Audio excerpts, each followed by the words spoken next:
Vamos verificar. Então a gente vai estar estudando o livro de Tiago. Tu tá vendo a minha tela ou tá vendo os slides agora?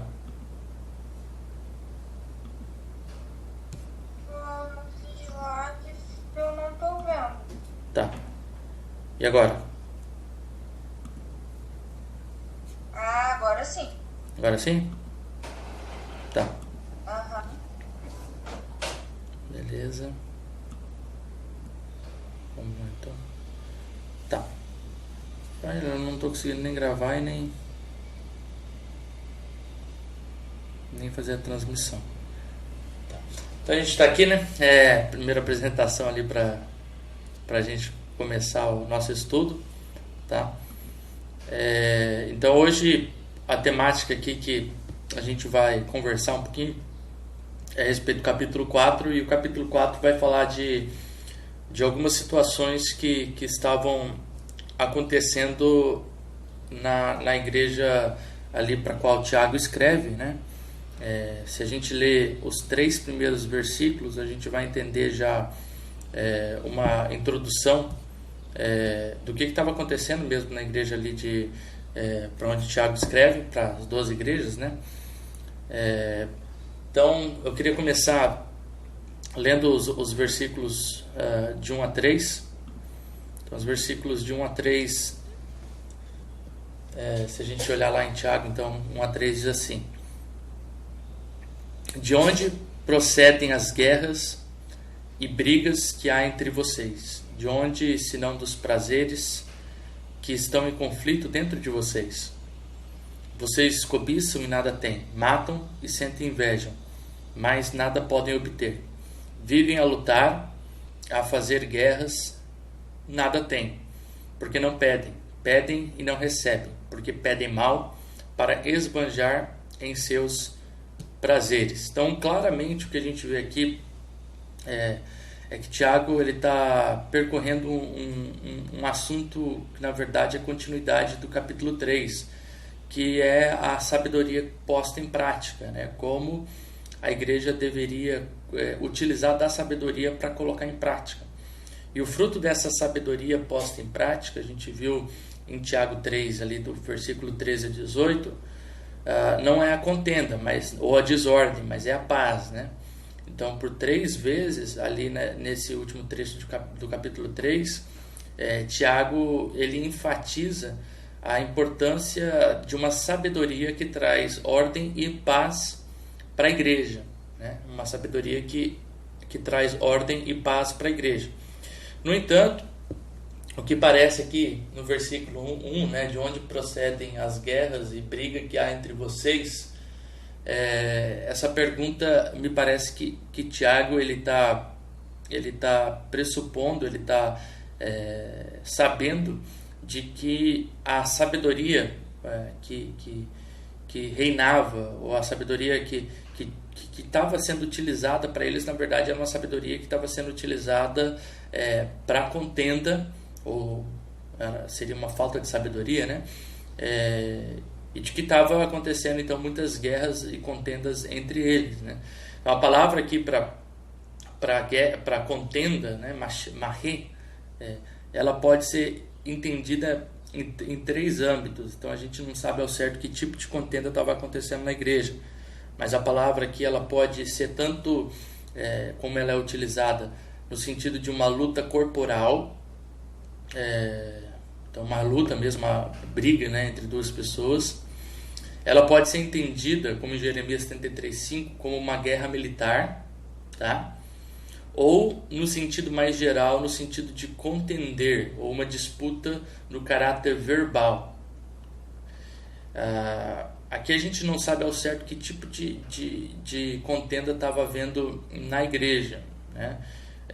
Mas de fato Tiago ele afirma que havia contendas entre eles, e essa contenda diz ali, de onde que vem essa contenda, né? Ele continua dizendo, senão dos prazeres que estão em contrito entre vocês. Ou seja, essa própria contenda está ligado a um desejo egoísta de vocês, de quererem de pensar em si mesmo, né, e não no outro. Um desejo egoísta de um evangelho que é centralizado na pessoa do eu e que se esquece da pessoa do outro, né? E aí a gente poderia até perguntar, a gente tem mais gente aqui, entrou? A gente poderia até perguntar realmente de onde que vem a violência, né? O que vocês acham? De onde que vem a violência? Quem que tá aí só pra gente...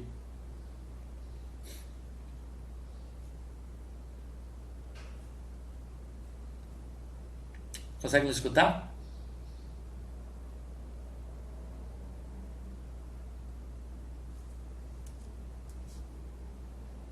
Alguém? Oi, pastor, tô aqui ainda. Tá, tem mais outras pessoas aí. Quem que mais tá aí?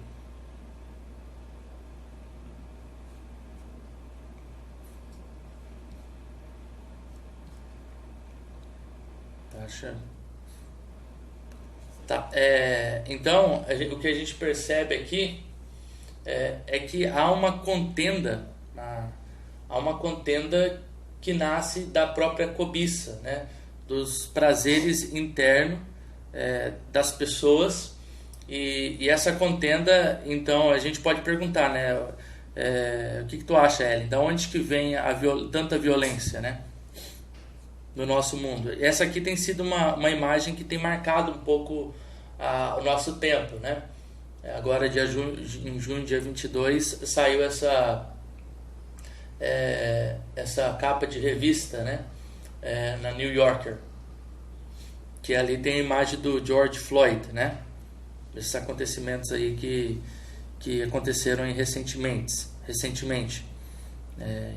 Então a gente pode perguntar, da onde que vem a cobiça, da onde que vem a luta, tanta violência? Olha, eu acredito que essas coisas vêm de dentro de nós mesmos, né? Vem do pecado desde lá dos primórdios, né? Desde Gênesis. Tipo, Caim matou desde quando o pecado entrou no mundo, a gente convive com isso. E só que vem piorado com o passar do tempo, porque cada vez mais a gente se afasta de Deus. Então, daí a gente se aproxima mais do pecado. Eu acredito nisso. Sim. Então a gente tem, por exemplo, um filólogo chamado René Girard, né? O René Girard, ele vai falar que a nossa violência, ela nasce de algo que ele chama de desejo mimético, né? O que seria esse desejo mimético? Então ele fala que a expressão desejo mimético refere-se a um desejo sugerido por um modelo, né? Algo que para mim se torna um desejo real. Para ele, essa violência vai nascer justamente do desejo de algo que o outro possui, né? Por imitação ao outro. Então o Girard, ele vai, a ideia dele é de que o ser humano, ele deseja aquilo que o outro tem, né? Então é como se o ser humano fosse alguém que é insatisfeito no mundo em que vive, e que essa insatisfação, ela tenta ser preenchida por meio de padrões e modelos que existem. E esses modelos são modelos a serem consumidos, né? A gente vive numa época do consumo, né? E a gente precisa cada vez consumir mais modelos, né? E conforme a gente vai consumindo esses modelos vão gerando em nós uma certa insatisfação, porque a gente nunca consegue viver satisfeito, né? Pode falar.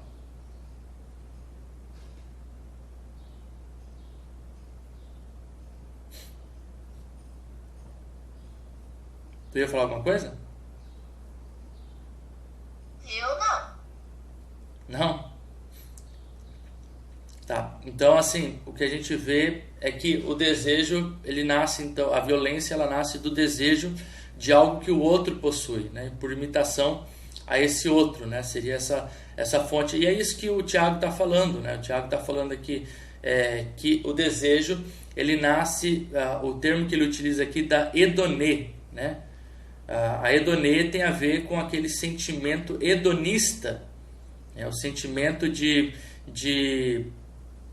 satisfação pessoal, né? Então, a violência, na verdade, é um desejo egoísta de querer satisfazer um desejo próprio a qualquer custo, né? E se eu não consigo satisfazer esse desejo a qualquer custo, eu preciso me utilizar de outras ferramentas, e aqui muitas vezes a ferramenta utilizada é a própria violência, para poder meio que satisfazer esse desejo à força. Então, o Tiago, quando ele pergunta de onde que vem esse desejo hedonista de vocês, de satisfação própria, o desejo de querer à frente de qualquer coisa, querer satisfazer o seu próprio ego, ele então remete a essa violência, a esse hedonismo, né? A esse sentimento que é um sentimento muitas vezes voltado para o egoísmo, voltado para o egocentrismo, né? Tem um poema bem interessante que fica aí como sugestão, de Carlos Drummond. Eu vou colocar aqui para você. Tu tá escutando? Vou colocar. O poema Eu Etiqueta. Consegue escutar?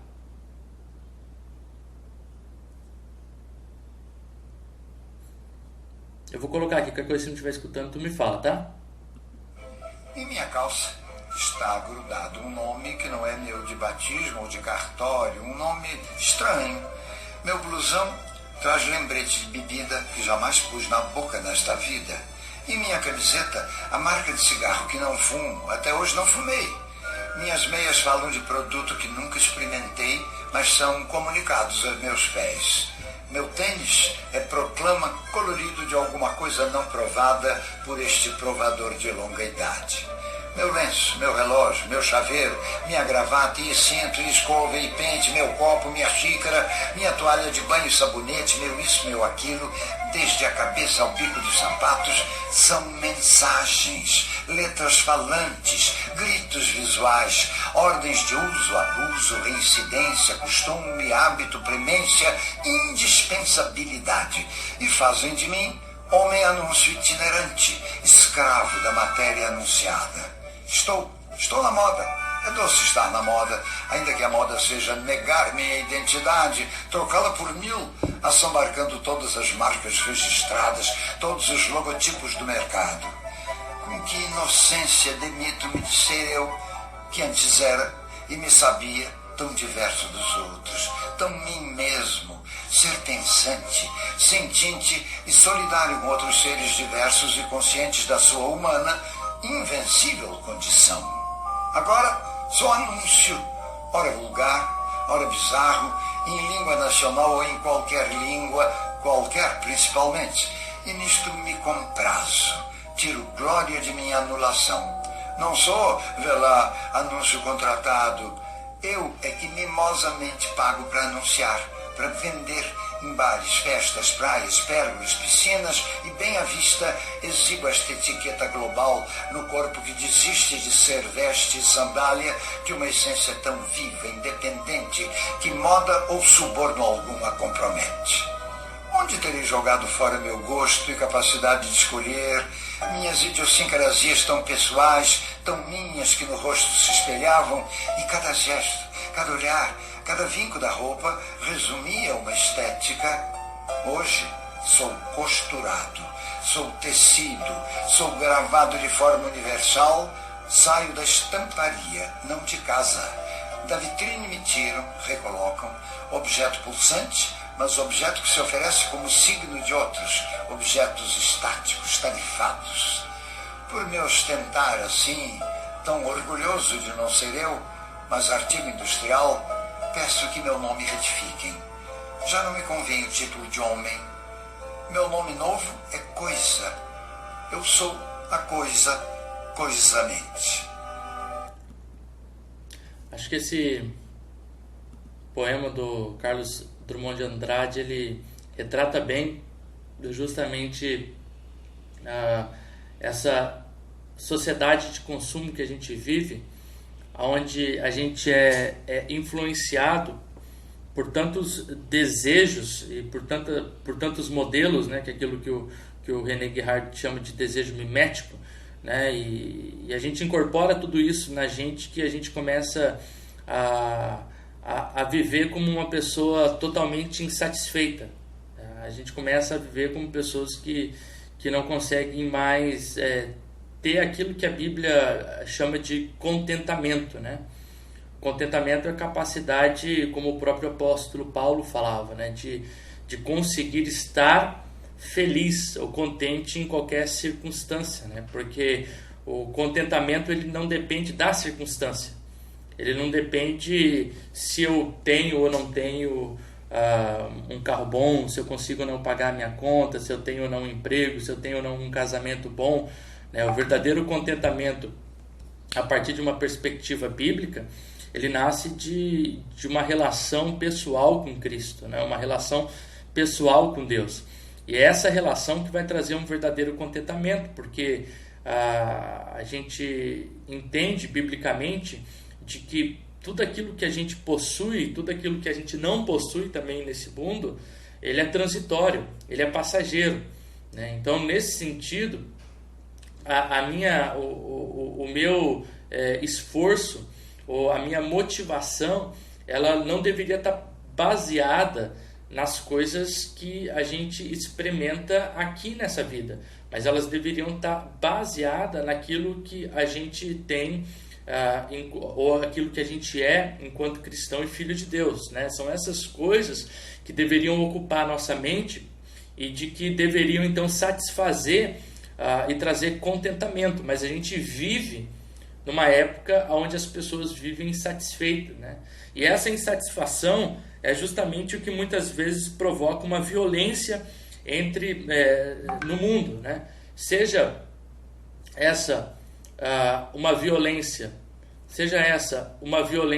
no sentido de uma violência enquanto pessoa física, né? Ou seja, enquanto uma violência no sentido verbal da coisa, né? Então a gente vive essa época onde as pessoas elas precisam sempre usurpar o direito da outra, precisam sempre estar acima da outra, né? Essa competitividade faz com que a gente comece a desejar aquilo que não é nosso, mas deseja aquilo que pertence ao outro, né? Porque o outro é modelo, né? Então, se eu tenho uma casa, minha casa tem 2 cômodos, mas a casa do meu vizinho tem 3 cômodos, né? Então eu fico insatisfeito porque ele tem uma casa melhor do que a minha, né? Se eu tenho um salário de 4, 5 mil reais, mas o outro tem um salário de 6, 7, eu fico insatisfeito porque o outro tem um salário melhor do que o meu, né? E eu sempre desejo aquilo que é o outro. Mas quando eu consigo aquilo que é do outro, eu estou insatisfeito porque vai ter alguém que vai ganhar 10, né? Então, o ser humano ele vive num ciclo, e é um ciclo de insatisfação, né? E é isso que, então, aqui, então, o próprio Tiago, ele diz que está acontecendo na igreja, né? Olha o que está acontecendo aqui no versículo 2. Ele diz assim: vocês cobiçam e não conseguem possuir, então vocês matam.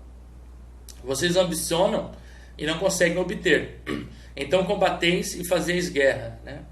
O que a gente vê aqui é justamente essa sequência de um sentimento de querer algo, e aí quando esse sentimento de querer ele é frustrado, então a violência ela surge como alternativa para se conquistar isso na força, né?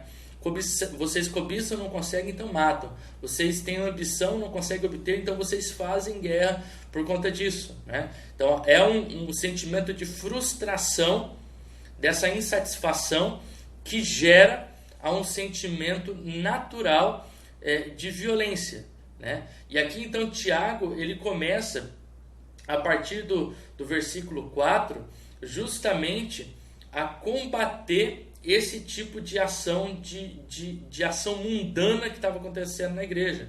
Alguns dos comentaristas dizem até que dentro da igreja estava havendo até realmente brigas e até casos de morte, de assassinato, né? De tamanho o problema que estava acontecendo dentro da igreja, né? E aí no versículo 3 ele continua dizendo assim: vocês pedem e não recebem, porque vocês pedem mal para esbanjar nos vossos próprios prazeres, né? Biblicamente, o desejo frustrado, ele nasce justamente devido a uma falha de não orar de uma forma apropriada, de orar por algo que é egoísta e não por algo que Deus deseja para a gente, né? A oração do Pai Nosso é: venha o teu reino, venha a tua vontade. Essa deveria ser a nossa oração, né? Jesus, ele deixa bem claro em Mateus 7,7, né? Ele diz assim: pedi e dar-se-vos-á, né? Mas aquilo que é pedido e se é dado, não é aquilo que é pedido para o próprio egoísmo, não é aquilo que é pedido para que a gente cobice ou para que a gente utilize para o próprio bel prazer, mas aquilo que é pedido justamente em nome e pela vontade de Deus, voltado para aquilo que Deus tem, né?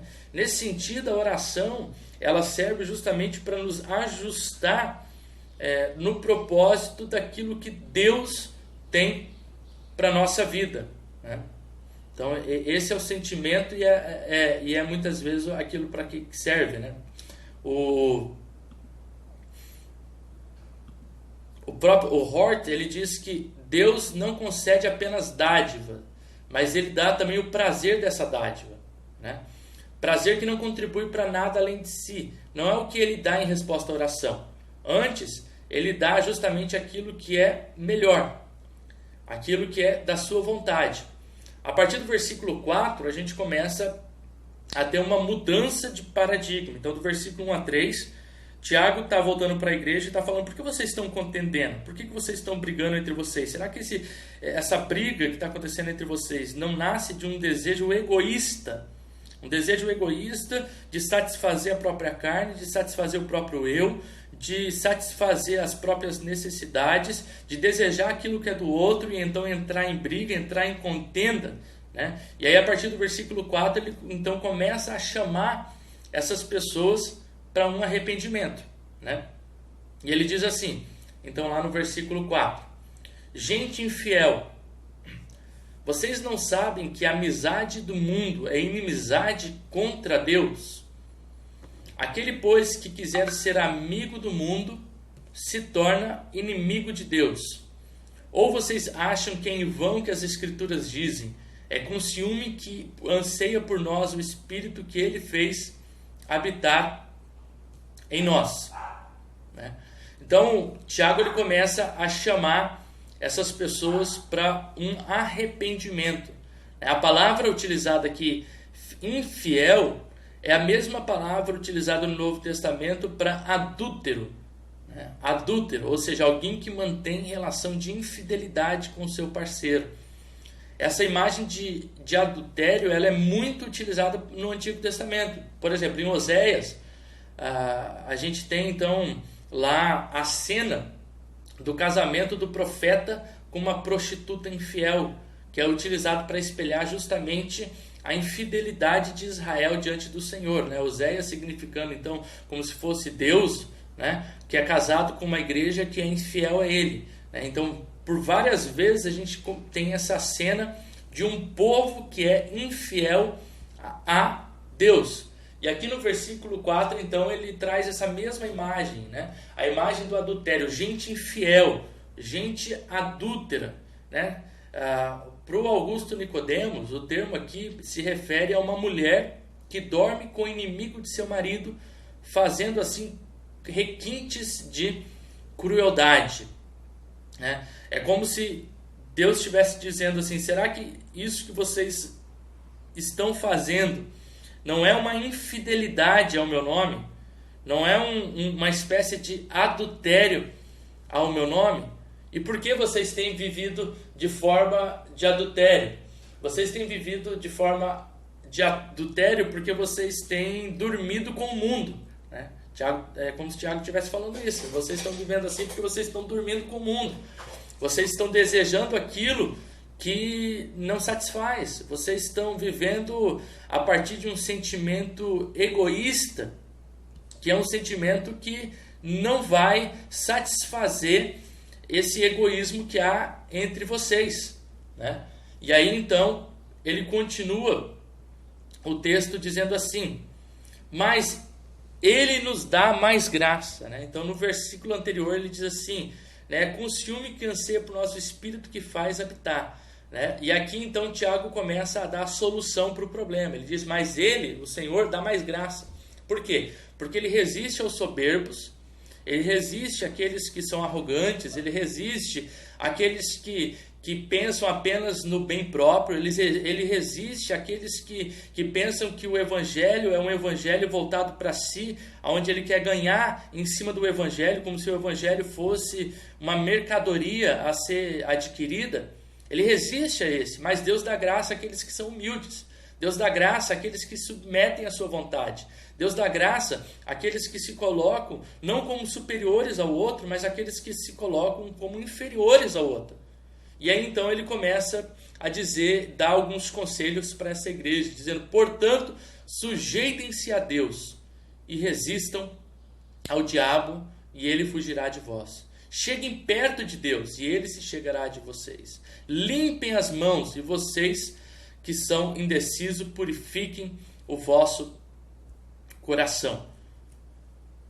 Reconheçam a sua miséria, lamentem e chorem, que o riso de vocês se transforme em pranto e que a alegria de vocês se transforme em tristeza.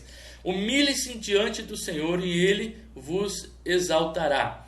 O que a gente vê aqui claramente é que Tiago ele nos conclama a vivermos no mundo de uma forma profética.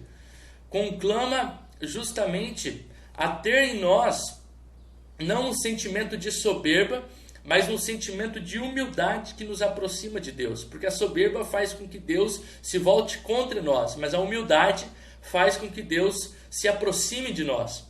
Tiago utiliza, então, aqui a partir do versículo 4 até o versículo 10, mais especificamente do versículo 7 ao versículo 10, 10 imperativos que estão relacionados a um coração que se arrepende diante de Deus de tudo isso que tem feito, né? Quais são alguns imperativos que então, ordens que Tiago utiliza aqui? Tiago diz assim: submetam-se a Deus. Né? O que é submeter a Deus? É se colocar debaixo do senhorio de Deus.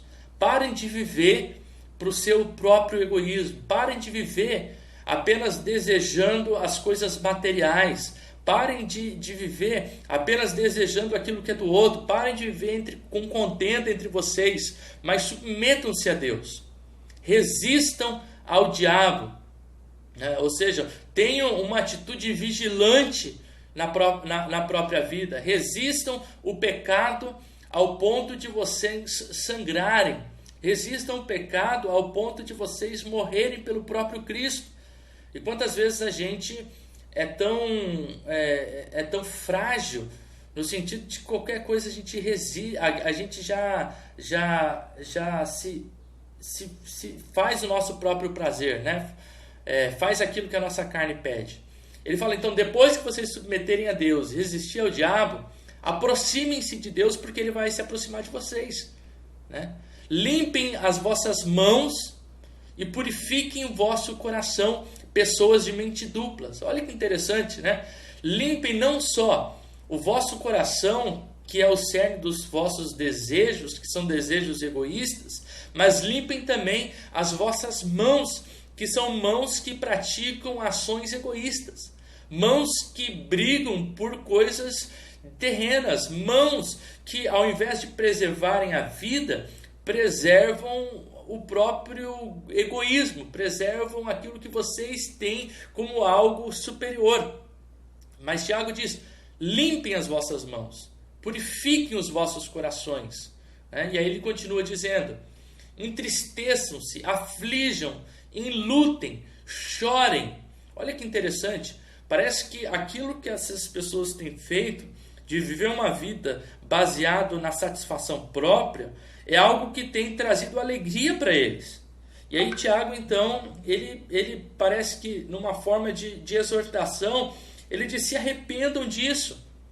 Se arrependam, porque esse tipo de ação que diminui o outro, esse tipo de ação que não olha para a necessidade do irmão, esse tipo de ação que só cria contenda, é um tipo de ação que deveria trazer entristecimento. É um tipo de ação que deveria fazer com que vocês se enlutassem, que vocês chorassem.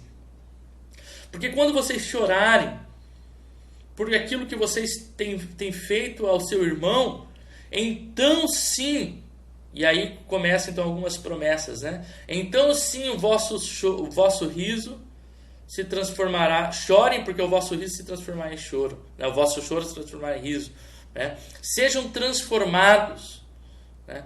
E estejam humilhados diante de Deus, né?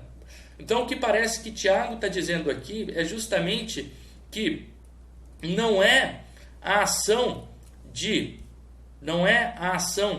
exaltação, de soberba, de orgulho, de se querer satisfazer apenas no desejo insatisfeito, no desejo infinito, no desejo que nunca se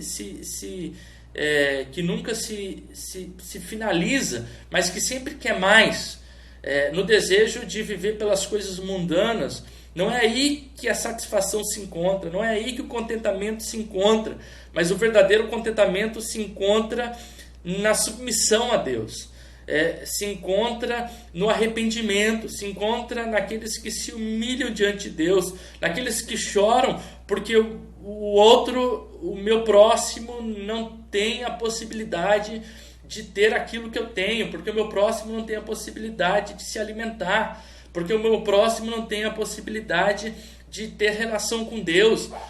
Então o luto aqui, ele é aquele luto que a própria palavra de Deus diz que é a tristeza segundo Deus que produz arrependimento. É a tristeza que faz com que as pessoas estejam unidas a Deus e não separadas de Deus, né? E aí o versículo 13 a 17, a gente tem uma última sessão, onde Tiago, ele vai então começar a justamente dar alguns conselhos, né, de como deveria ser essa vida, né? Essa vida onde a arrogância já não faz mais parte da vida do cristão. E olha o que ele diz: escutem agora vocês que dizem, né? Então é como se a igreja que Tiago escrevesse, ela estava com um sentimento de viver o aqui e o agora, mas sem se importar com aquilo que Deus tinha como missão para a igreja. E aí Tiago diz assim: escutem agora o que vocês dizem. E vocês dizem: hoje ou amanhã iremos para tal cidade. Lá passaremos um ano, faremos negócio, teremos lucro. Vocês não sabem o que acontecerá amanhã. O que é a vida de vocês? Vocês não passam de uma neblina que aparece por um instante e logo se dissipa. Em vez disso, vocês deveriam dizer: se Deus quiser, não só viveremos, como também faremos isto ou aquilo. Agora, entretanto, vocês se orgulham e são arrogantes das vossas pretensões. Todo orgulho semelhante a esse é mau. Portanto, aquele que sabe que deve fazer o bem não faz, nisto está pecando. Então Tiago diz assim: vocês, por meio dos sentimentos, por meio dos desejos arrogantes de vocês se apegam a esses desejos, vocês constroem as suas casas, vocês constroem os seus sentimentos com base em um desejo que não pode ser satisfeito. Vocês constroem a casa de vocês em cima de alicerce que não é alicerce que sustenta.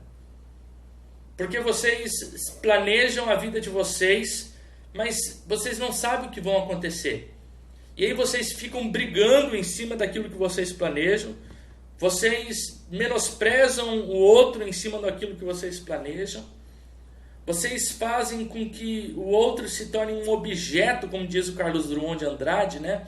Em cima daquilo que vocês planejam. Mas vocês se esquecem que o dia de amanhã pertence a Deus e de que o agora de vocês é um mero vento que passa. É uma neblina que se dissipa. É algo tão efêmero e tão passageiro que não dá sustento ao plano de vocês. Antes, coloquem os planos de vocês debaixo daquilo que Deus tem para vocês, da vontade de Deus. Submetam-se a Ele.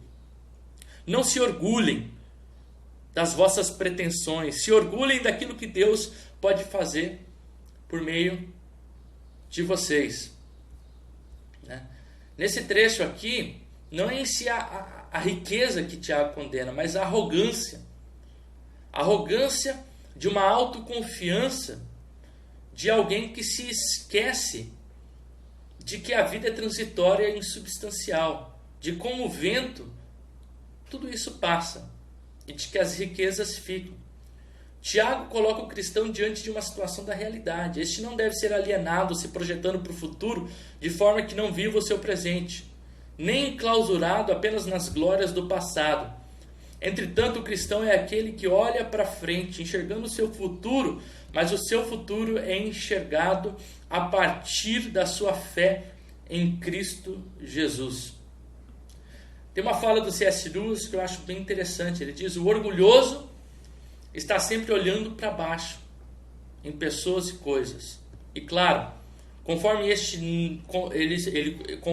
continua olhando para baixo, não consegue enxergar as coisas que são de cima. Né? C.S. Lewis, então, perfeitamente ilustra essa cena do orgulhoso que olha tanto para as suas próprias coisas, para as suas vaidades e para os seus desejos, que ele não consegue olhar para as coisas espirituais. Ele não consegue discernir a vontade de Deus. Ele não consegue discernir aquilo que Deus tem para a vida dele. O orgulhoso, ele se submete à própria vontade, mas ele não submete à vontade de Deus. E por isso, porque ele submete à própria vontade, a vontade dele deve ser feita a qualquer custo. Não importando o quanto isso custe. Não importando se o outro é o pagamento pelo meu próprio desejo. Se o outro tem que ficar mais pobre para que eu fique mais rico, que o outro fique mais pobre. Se o outro tem que deixar de ter alimento para que eu me alimente, que o outro deixe de ter alimento. Esse sentimento orgulhoso é o sentimento anticristão daqueles que não entenderam ainda o que é o Evangelho, daqueles que não entenderam que o Evangelho não é o Evangelho do que tem, mas é o Evangelho do que é. Não é o Evangelho daquele que possui, mas é o Evangelho daquele que compartilha. Não é o Evangelho daquele que ajunta, mas é o Evangelho daquele que é mordomo de Cristo. E como mordomo, ele apenas administra aquilo que é de Deus e compartilha para o outro. É incabível, então, de que tanta gente passe necessidade perto da gente quando a gente possui. João diz que isso tem a ver com a pessoa que não tem o amor de Deus no coração. Porque a pessoa que não tem o amor de Deus no coração, ele não se compadece do outro. A imagem de Tiago aqui no capítulo 4 é uma imagem forte. E ele finaliza esse texto dizendo: portanto, aquele que sabe que deve fazer o bem não faz, este peca. Né? É como se ele estivesse dizendo assim: eu já falei para vocês que vocês têm que buscar a sabedoria de Deus, mas vocês continuam buscando a sabedoria humana, vocês continuam fazendo amizade com o mundo, vocês continuam fazendo amizade com aquilo que não é de Deus. Porque vocês se jactanciam, vocês se orgulham dos vossos próprios feitos, enquanto vocês deveriam se submeter debaixo da potente mão de Deus. Porque essa é a verdadeira sabedoria. E vocês, se sabem que devem fazer isso e não fazem, vocês estão pecando. Né? Eu acho que esse texto ele é bem profundo, né? Ele é um texto que realmente toca o nosso coração. Nossa, que palavra maravilhosa, pastor. Glória a Deus. Que palavra, hein? Algumas pessoas tentaram entrar aqui, eu vi que o Cunha tentou, e a Eliane, eu acho que por ser um programa novo eles não conseguiram. Mas eu gravei aqui pelo menos o áudio com os slides, eu consegui gravar. Então eu vou mandar daí pra eles. Tá bom? Tá. Eu vou pedir só que tu ora pra gente finalizar. Tu tem